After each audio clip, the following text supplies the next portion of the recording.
Hi, my name is Carmen, and my brother is an addict, was an addict.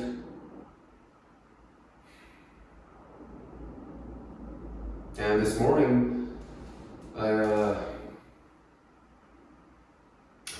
mind. I'm sorry, I'll do it again.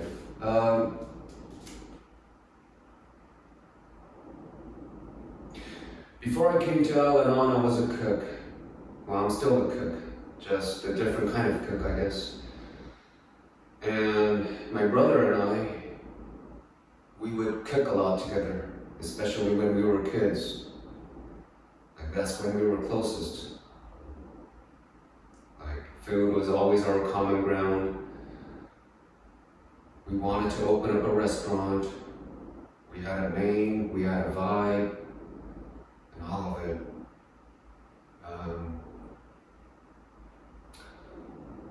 And my brother could make you feel confident in yourself. He was that guy, you know, like when I was a kid, if I was nervous or if I was scared and I wouldn't want to do something,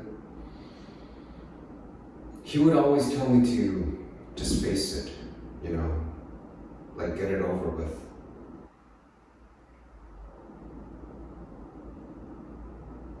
He would always say, stupid. He would always say, just let it rip. He was loud. He was hilarious. And he had this amazing ability where he could just walk into a room and take the temperature of it instantly. Like he could dial it, you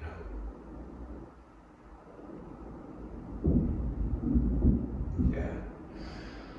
But I wasn't built like that. Man, for me, I didn't have a lot of friends growing up. I had a stutter when I was a kid. And I was afraid to speak half the time. I had shitty grades because I couldn't pay attention in school. Well, didn't get into college, didn't have any girlfriends. I don't think I'm funny, so, yeah.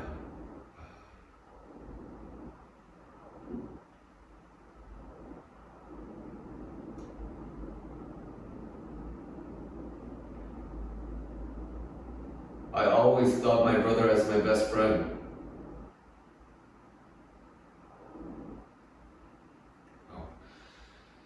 Just because we knew everything about each other, maybe. Except that everybody thought he was their best friend.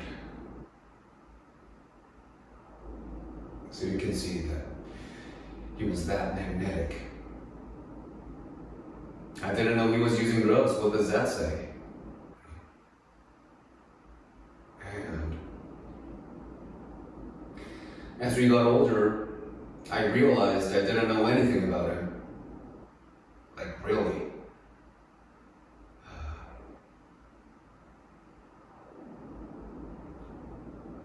He stopped letting me into the restaurant a couple years ago.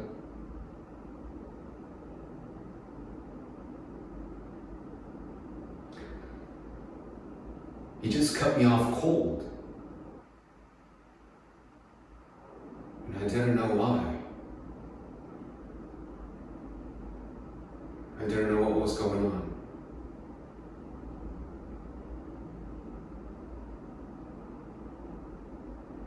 And that hurt.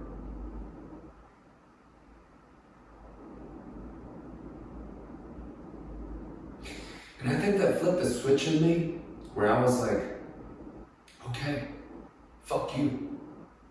Watch this. Because we had this connection through food, and he had made me feel so rejected, lame, shitty, and uncool, I made this plan where I was going to be working in all of the best restaurants in the world. Like I was going to be working in real kitchens. Like fuck mom and dad's piece of shit, you know? And I know it sounds ridiculous me saying that now, but that's what I did. I got the shit kicked out of me. I started separating herbs. I shucked oysters, clams, and uni, and I would cut myself. I had garlic, onions, and peppers under my fingernails, and in my eyes. My skin was dry and oily at the same time. I had calluses on my fingers from the knives, and my stomach was fucked. And it was everything.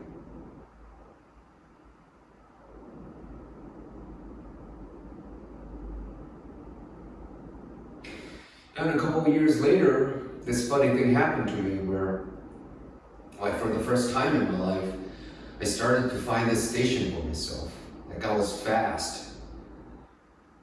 And I wasn't afraid. It was clear. And I felt okay, you know. Like I knew which vegetables went together. I knew proteins, temperature, and sauces and all that shit. And whenever somebody new came into the restaurant to stage, I would look at them like they were a competition or something, you know? Like I'm going to smoke this motherfucker.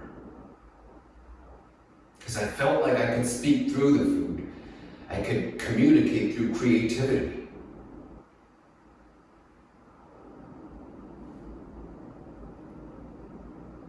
And that kind of confidence, you know, I was finally good at something.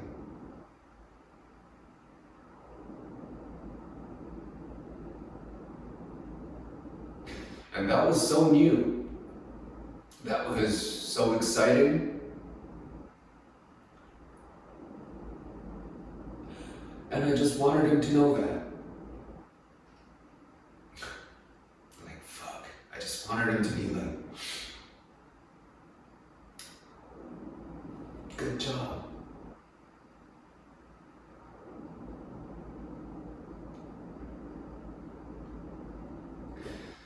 But the more he didn't respond, the more our relationship kind of drained, the deeper into the silent, and I got better. The more people I cut out, the quieter my life got. And this routine of the kitchen, you know, it was so consistent, and so exacting, and hard, and busy, and alive, and I lost track of time, and he died. And he left me this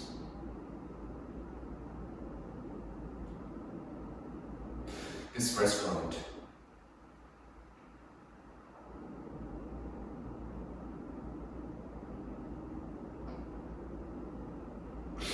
So for the past couple of months, you know, I've been trying to fix it because it was in rough shape. And I think it's very clear that me trying to fix this was me trying to fix whatever was happening with my brother.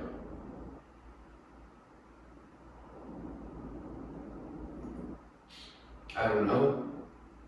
Maybe fix the whole family?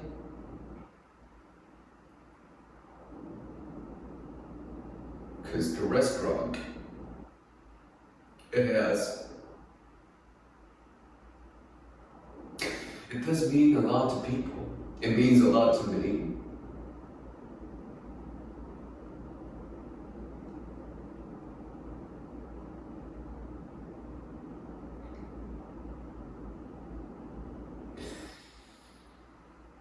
I just don't know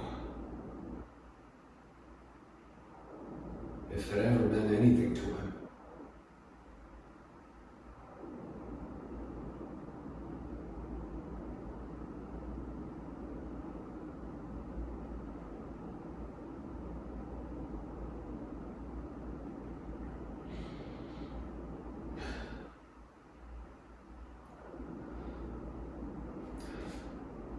that's it.